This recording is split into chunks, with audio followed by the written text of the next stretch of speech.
Hello guys, यहाँ हम Hindi stenography के लिए 80 शब्द प्रति मिनट की गति पर डिक्टेशन उपलब्ध करा रहे हैं। यह हमारा 80 शब्द की गति पर डिक्टेशन होगा। सभी तैयार रहें।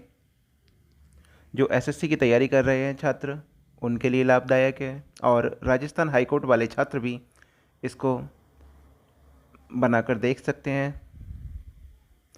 सभी तैयार रहें। रेडी।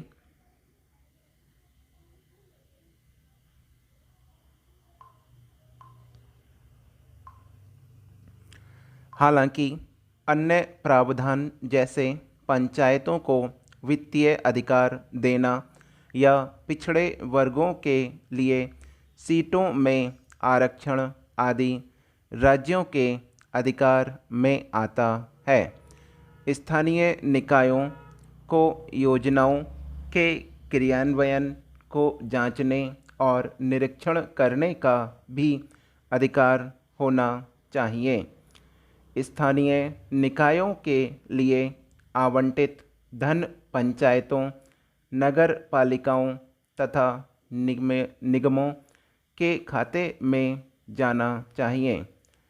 इस धन को निकायों द्वारा पारित प्रस्ताव के अनुसार ही खर्च किया जाना चाहिए, न कि किसी अन्य संस्था या अन्य किसी राज्य के विकास एजेंसी द्वारा पंचायतों के अधिकारों तथा कर्तव्यों को और स्पष्टता से परिभाषित किया जाना चाहिए।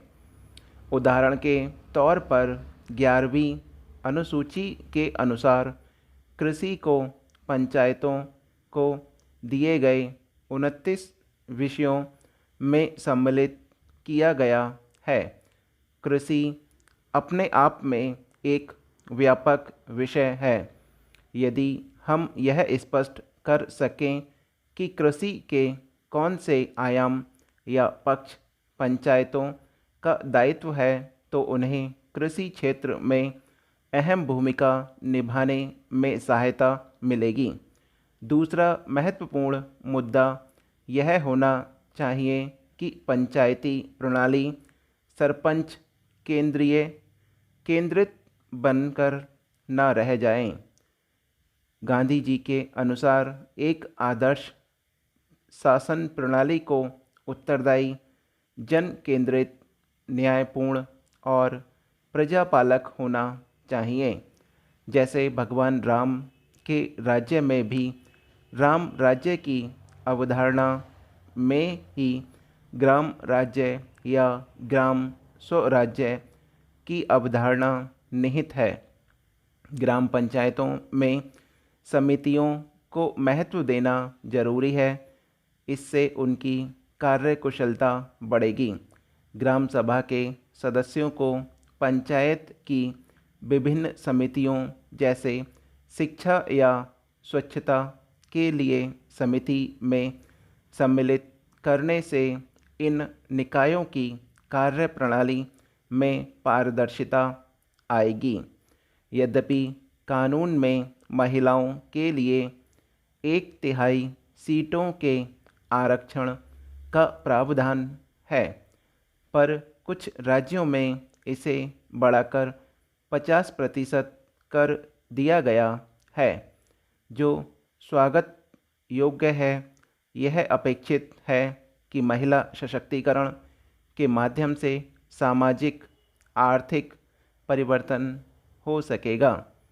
हालांकि कुछ उदाहरण ऐसे भी हैं जिनमें महिला सरपंच सिर्फ रबड़ स्टाम्प बनकर रह गई, जबकि उनके परिवार के पुरुष सदस्य असल सरपंच बन बैठे।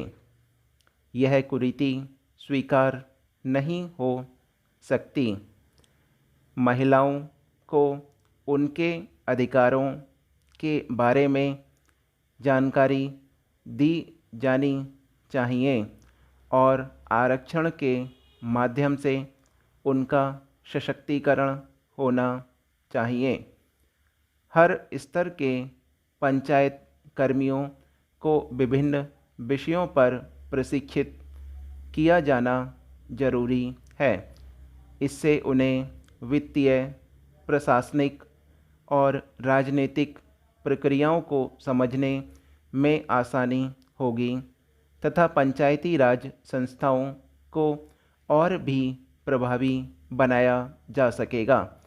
देश भर से अच्छी प्रक्रियाओं और उदाहरणों को संकलित कर स्थानीय भाषा में पंचायती राज कर्मियों को उपलब्ध कराने से उन्हें मदद मिलेगी।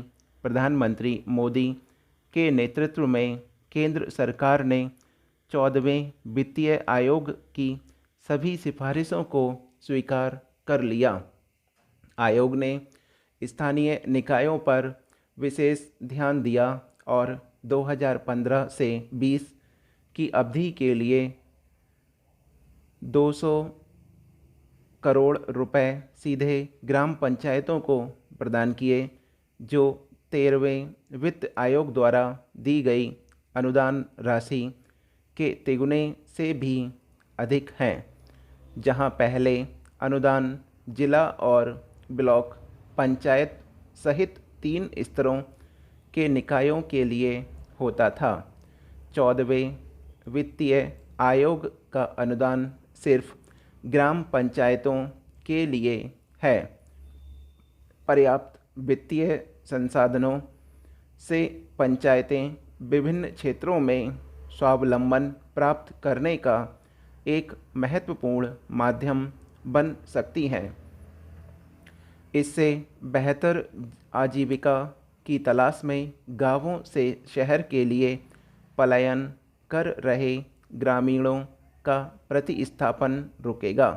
स्थानीय स्तर पर एक सक्षम स्वशासन ग्राम राज्य के माध्यम से राम राज्य प्राप्त करने का साधन बन सकेगा।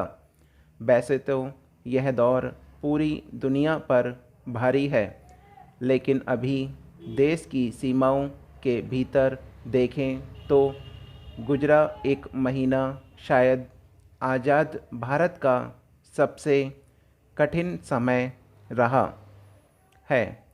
22 मार्च को जनता कर्फ्यू अगर एक पूर्वाभ्यास या तो इसके एक दिन बाद ही लॉकडाउन की घोषणा उस अग्नि परीक्षा की शुरुआत थी, जो अभी भी जारी है और हम नहीं जानते कि इसे और कब तक निभाना पड़ेगा।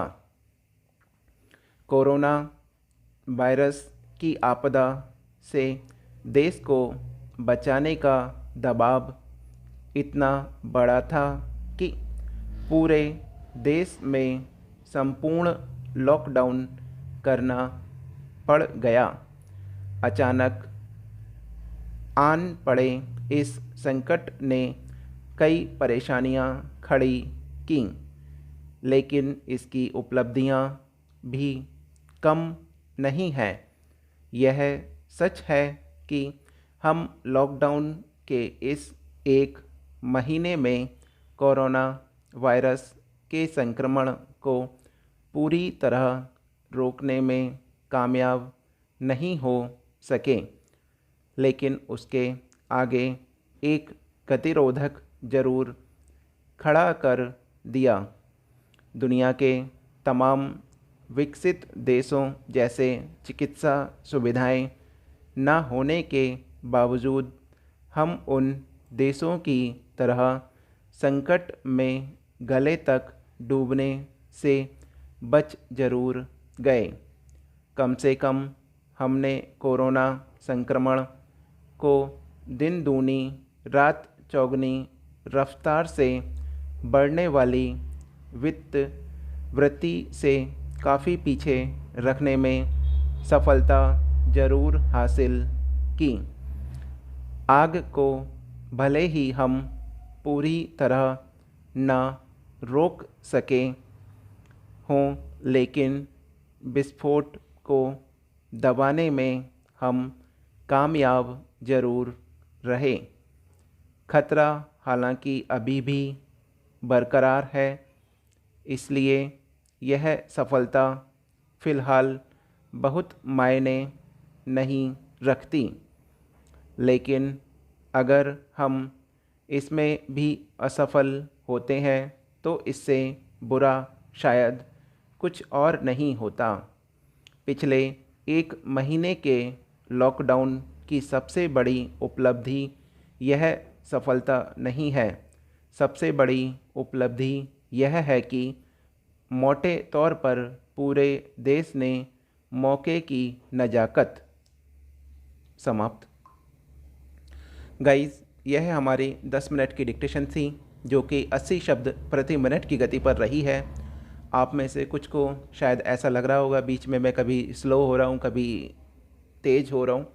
ऐसा कुछ नहीं है। आप जब ये मैटर टाइप करें, टाइप करने के बाद में एक एक शब्द को सुने, आप देखेंगे बीच में कहीं पर कुछ बड़े बड़े शब्द थे जिनको मुझे पढ़ने में थोड़ा जल्दी पढ़ना पड़ रहा था। उसके अलावा डिक्टेशन के कुछ पार्ट में छोटे शब्द थे, जैसे हम, की, आन, पड़ा, इस तरह के छोटे छोटे शब्द हो गए। कि आपदा से देश को, ये 2-2 अक्षर के शब्द हैं, तो इनको पढ़ने में मुझे पॉज देकर आराम से पढ़ना पड़ रहा था। तो शायद आपको लग रहा होगा कि मैं इस जगह स्लो हो रहा हूँ। ऐसा कुछ नहीं है। मैंने ये 80 शब्द प्रति मिनट की गति पर ही डिक्टेशन आपको रिकॉर्ड करके उपलब्ध कराई है।